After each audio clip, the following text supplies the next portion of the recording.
Oi, pessoal! Bora para a explicação sem enrolação, né? Hoje eu vou estar explicando a questão número 11, que está falando o que é subdivisão binária e ternária. Para entender subdivisão, vamos voltar a uma matéria aqui de compasso. Essa é uma fórmula de compasso que é sempre colocado no início da pauta. Esse 4 aqui está representando que a semínima é igual a 1 tempo, que é a unidade de tempo. Essa semínima tem o valor de 1, por causa que esse 4 representa a divisão da semibreve em 4 partes.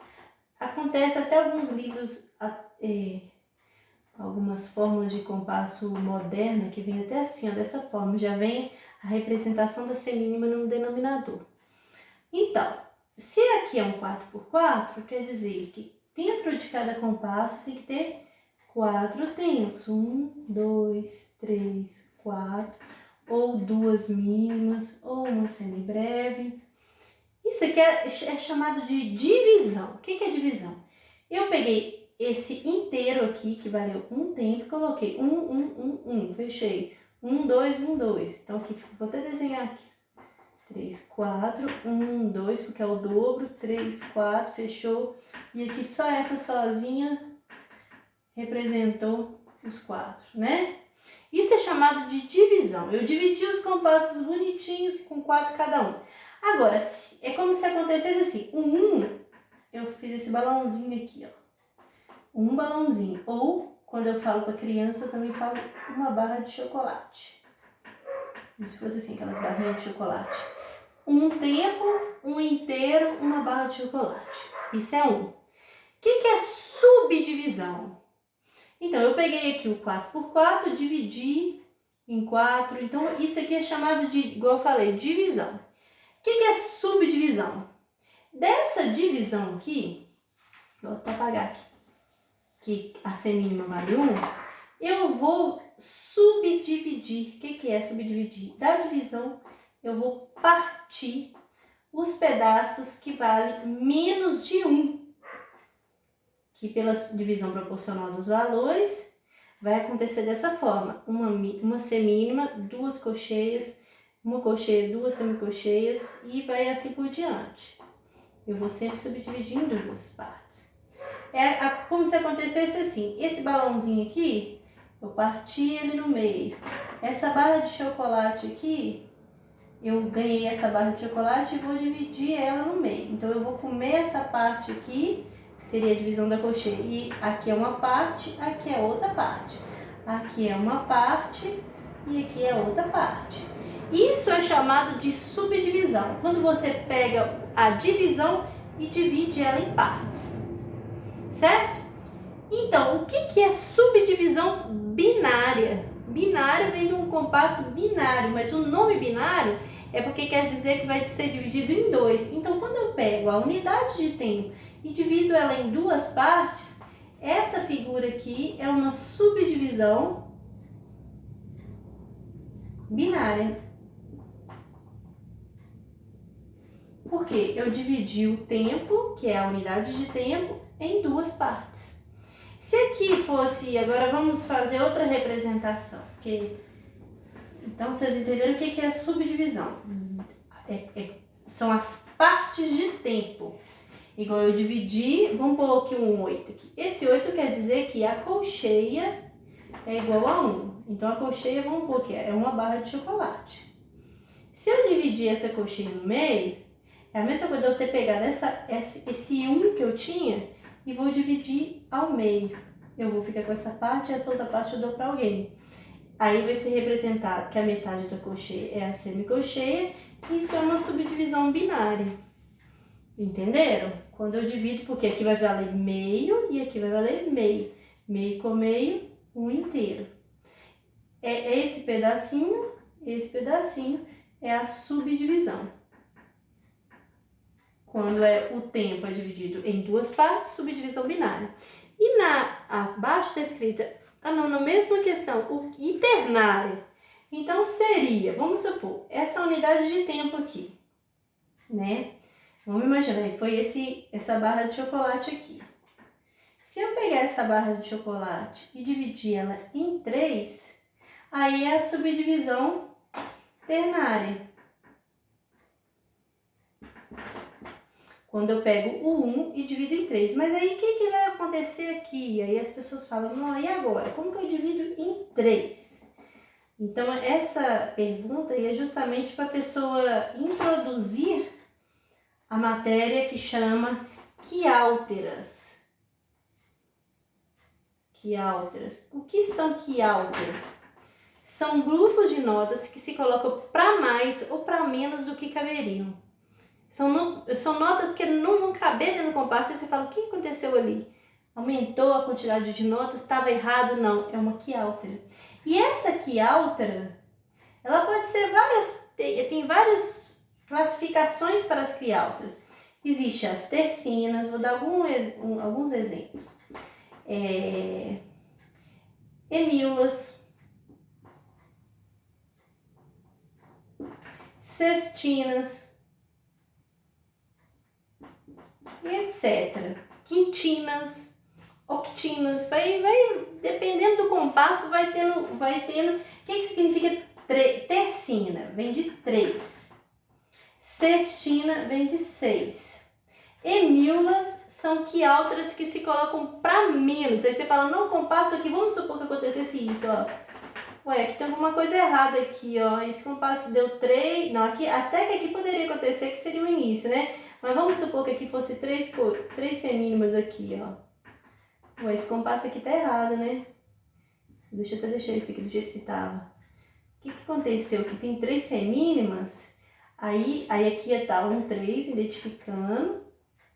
Aqui a outra, porque aqui a outra ela é identificada através dessa chave.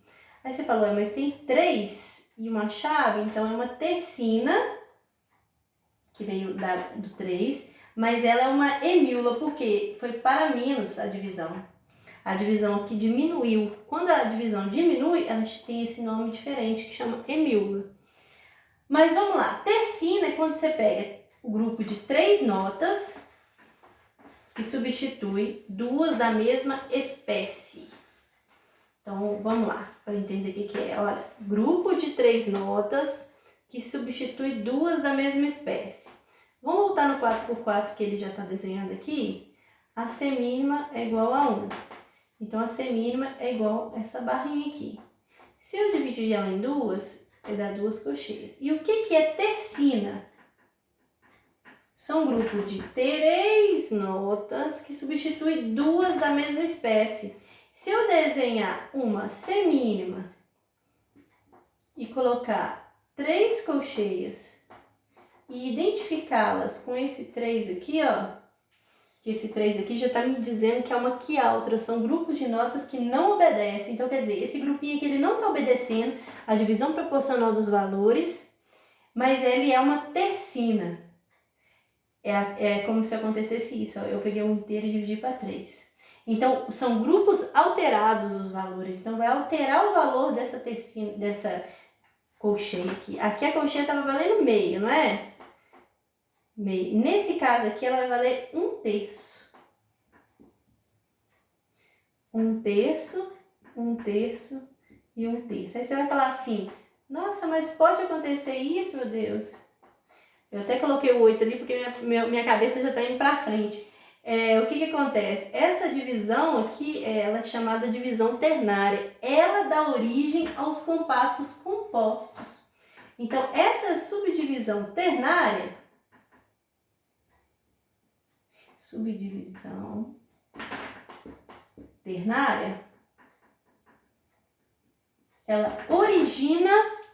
ela dá origem aos compassos compostos.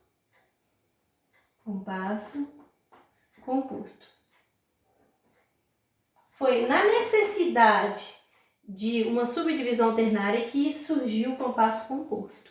Então, essa questão é só para dar uma introdução no compasso composto. O que seria, então, a divisão ternária no compasso 4x4? Subdivisão, né? Ternária. E se fosse uma divisão comum, ia acontecer assim, ó.